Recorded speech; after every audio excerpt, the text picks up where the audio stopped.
Me casei com um velho rico, sem nem saber quem ele era. Foi um casamento às cegas, pois meus pais queriam melhorar de vida e eu não o conhecia. Esse meu esposo era nojento e controlador. Meu nome é Clara, tenho 25 anos e esse é o meu relato plus. Cresci em uma pequena cidade onde todos conheciam todos, mas isso não significava que todos se importavam com todos. Para ser honesta, minha vida nunca foi fácil. Meus pais, Maria e João, sempre foram extremamente protetores, mas também muito ambiciosos. Nunca tivemos muito dinheiro, e isso sempre foi um ponto de tensão em nossa família.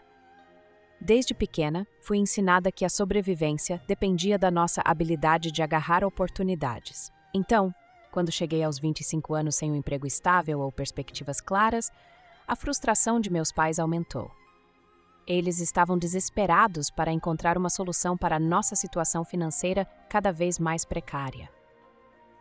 Foi então que eles trouxeram a proposta que mudaria minha vida de maneira irrevogável: casar-me com o Sr. Afonso, um viúvo rico e bem mais velho. A ideia de um casamento arranjado era algo que eu nunca imaginara ser uma realidade para mim, especialmente em pleno século XXI. Mas ali estava eu, diante da possibilidade de me casar com um homem que eu mal conhecia, tudo por causa do dinheiro dele. Minha infância foi marcada por momentos difíceis e poucas alegrias. Vivíamos modestamente, meus pais fazendo de tudo para garantir que não faltasse o básico. Apesar disso, a constante escassez de recursos pesava sobre nós como uma nuvem negra, afetando cada aspecto de nossas vidas. Lembro-me das noites em que minha mãe chorava baixinho, pensando que eu estava dormindo, e das brigas incessantes sobre como pagar as contas. Sempre fui uma boa aluna, mas os sonhos de uma educação superior foram esmagados quando terminamos o ensino médio sem um tostão para a universidade. Na adolescência, comecei a trabalhar em pequenos empregos, tentando contribuir com o pouco que ganhava, mas a sensação de nunca ser suficiente me corroía. Os amigos que consegui fazer logo seguiam em frente, indo para faculdades ou conseguindo empregos melhores, enquanto eu ficava para trás, presa em um ciclo de trabalho sem futuro e responsabilidades familiares crescentes. Aos 23 anos, quando a saúde de meu pai começou a declinar, a pressão aumentou ainda mais. Tentei cuidar dele e ajudar minha mãe, mas sem um emprego estável, as coisas só pioravam. Foi nesse cenário de desespero que a proposta do Sr. Afonso surgiu, como um raio de luz em meio à escuridão. Ou pelo menos era assim que meus pais viam. Quando meus pais trouxeram a ideia do casamento, foi como uma bomba explodindo no meu mundo. Senti meu coração acelerar, uma mistura de medo e incredulidade. "Você está brincando, não é?" perguntei, esperando que fosse alguma piada de mau gosto, mas não era. Eles estavam sérios, mais sérios do que jamais os tinha visto. Minha mãe, com seus olhos inchados de noite sem dormir, segurou minhas mãos e disse: "Clara, nós só queremos o melhor para você. O Sr. Afonso pode nos ajudar a sair dessa situação. Ele é um bom homem e você não terá que se preocupar com dinheiro nunca mais." Eu sabia que ela estava tentando me convencer de que era a coisa certa a fazer, mas a ideia de casar-me com um homem que poderia ser meu avô me deixava nauseada. O Sr. Afonso era uma figura respeitada na cidade, conhecido por sua generosidade e riqueza, mas também por sua idade avançada e seu ar de superioridade. A primeira vez que nos encontramos foi em um jantar formal, organizado por meus pais. Sentada na grande sala de jantar de sua mansão, me senti como uma peça de mobília cara, exposta para apreciação. O Sr. Afonso era cordial, mas havia algo em seu olhar que me fazia sentir pequena e insignificante. Ele me perguntou sobre meus interesses, minha vida, mas tudo parecia uma formalidade. Era claro que ele não estava interessado em mim como pessoa. E quando a noite terminou, voltei para casa sentindo-me ainda mais confusa e assustada. Os dias que antecederam o casamento foram uma mistura caótica de preparativos e dúvidas. Meus pais estavam eufóricos, como se um peso tivesse sido tirado de suas costas, mas eu me sentia cada vez mais aprisionada por uma decisão que parecia estar fora do meu controle. No dia do casamento, a mansão do Sr. Afonso estava decorada com flores exóticas e velas cintilantes. Todos os detalhes estavam perfeitos, exceto a noiva. Enquanto me olhava no espelho vestida de branco, sentia uma estranha desconexão com a imagem refletida. Era como se estivesse assistindo à vida de outra pessoa. Quando entrei no salão, todas as cabeças se viraram. O Sr. Afonso estava lá, esperando no altar, com um sorriso que não chegava aos olhos. Ao caminhar pelo corredor, meus pés pareciam pesados, cada passo ressoando como um martelo batendo em meu coração. A cerimônia foi rápida e formal. Quando chegou a hora de dizer sim, minha voz quase falhou, mas consegui pronunciar as palavras que selariam meu destino. Os aplausos ecoaram pela sala, mas tudo parecia distante e irreal. Após o casamento, mudei-me para a mansão do Sr. Afonso, um lugar luxuoso, mas frio e impessoal. A transição foi difícil. Eu estava cercada por riqueza, mas sentia-me mais pobre do que nunca em termos de liberdade e felicidade. A rotina com o Sr. Afonso era rígida e solitária. Ele passava a maior parte do tempo em seu escritório ou em reuniões de negócios, deixando-me sozinha para vagar pela casa.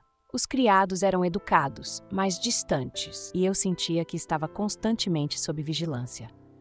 Logo, as primeiras surpresas desagradáveis começaram a surgir. O Sr. Afonso era controlador e tinha expectativas muito claras sobre como eu deveria me comportar. Ele me dava presentes caros, mas cada um parecia um lembrete da minha dívida com ele. Os dias na mansão do Sr. Afonso eram longos e solitários. A casa, apesar de sua grandeza, parecia mais um mausoléu do que um lar. Cada quarto era uma obra-prima de decoração, mas faltava calor e vida. Eu passava horas caminhando pelos corredores, tentando me sentir em casa, mas a sensação de alienação nunca me deixava. No início, tentei encontrar algum consolo na rotina. Fiz amizade com Marta, a governanta, uma mulher gentil que parecia perceber minha solidão.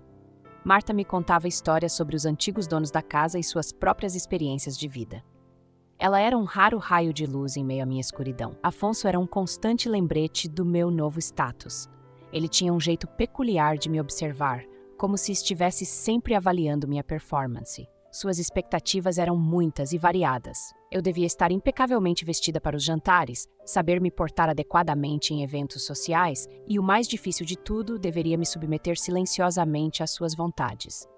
Com o tempo, as exigências começaram a pesar mais. O Sr. Afonso era meticuloso em todos os aspectos de sua vida e esperava o mesmo de mim. Uma vez, quando derrubei acidentalmente um copo de vinho durante um jantar importante, ele me olhou com tal desdém que senti um frio na espinha. Pedi desculpas repetidamente, mas ele apenas murmurou algo sobre como eu deveria ser mais cuidadosa. As noites eram as piores. Deitada na cama, ao lado de um homem que não amava, eu sentia um vazio profundo.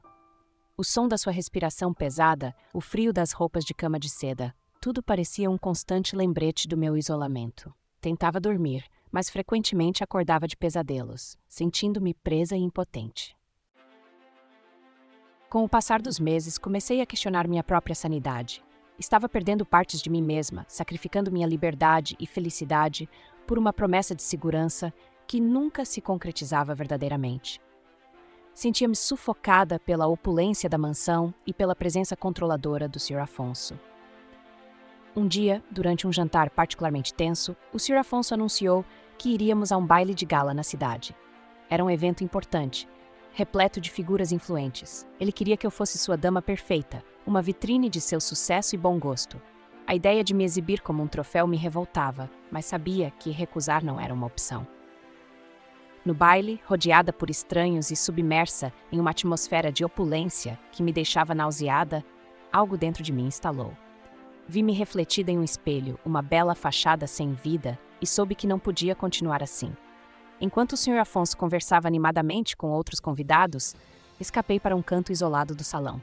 Lá, encontrei uma varanda que dava para os jardins. O ar fresco da noite era um alívio bem-vindo, e pela primeira vez em meses, senti uma pequena faísca de liberdade. Refleti sobre minha vida, sobre as promessas vazias e as esperanças desfeitas. Naquele momento, soube que tinha que fazer algo para mudar meu destino. Voltei para o salão com uma nova determinação. Quando o Sr. Afonso finalmente me encontrou, com um olhar severo por minha ausência, eu encarei com uma firmeza que nunca havia mostrado antes. "Precisamos conversar", disse, minha voz surpreendentemente firme. A conversa que se seguiu foi difícil. Falei sobre minha infelicidade, minha sensação de estar presa em uma vida que não escolhi. O Sr. Afonso, inicialmente perplexo, logo ficou furioso. Ele me acusou de ingratidão, de não valorizar tudo que ele havia feito por mim, mas pela primeira vez não recuei diante de sua raiva. Não posso continuar assim, disse, minhas palavras ecoando com uma certeza que eu nunca havia sentido antes. Preciso de mais do que luxo e segurança, preciso de minha liberdade. Nos dias que se seguiram, as tensões entre nós se intensificaram. Sabia que minha decisão causaria uma ruptura profunda, mas estava determinada a encontrar um caminho para minha própria felicidade. E, surpreendentemente, encontrei uma aliada inesperada em Marta, a governanta. Ela me ajudou a planejar minha saída, oferecendo um ombro amigo e uma perspectiva prática que eu tanto precisava. Finalmente, numa manhã fria de inverno, saí da mansão do Sr. Fio Afonso pela última vez. Deixei para trás a opulência, mas também a prisão que ela representava. Era um novo começo, e apesar de não saber exatamente para onde estava indo, sentia-me livre pela primeira vez em muito tempo.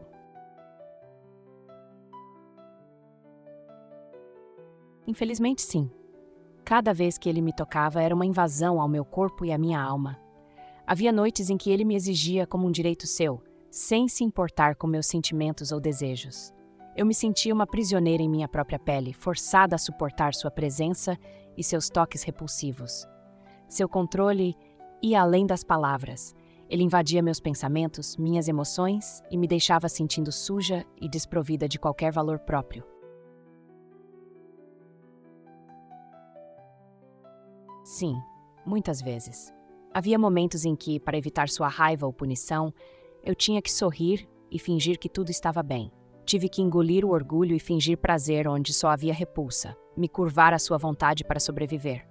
Cada sorriso falso, cada gesto de submissão forçada eram como facas cortando minha dignidade. Era uma performance constante, uma máscara que eu usava para esconder a dor e o desespero que me consumiam por dentro.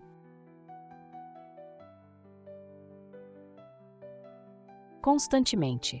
Sua riqueza era uma arma, um lembrete constante de minha dependência dele. Ele usava o dinheiro para me manter em xeque, para controlar cada aspecto da minha vida. Uma vez, quando eu pedi para visitar meus pais, ele me negou dizendo que não era conveniente e que eu devia lembrar quem estava proporcionando minha vida confortável. Suas palavras eram venenosas, misturando falsas gentilezas com ameaças veladas.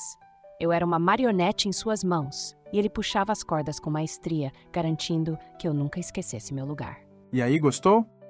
Então se inscreva, deixa o like e muito obrigado pela sua visita. Te espero no próximo Recap Plus.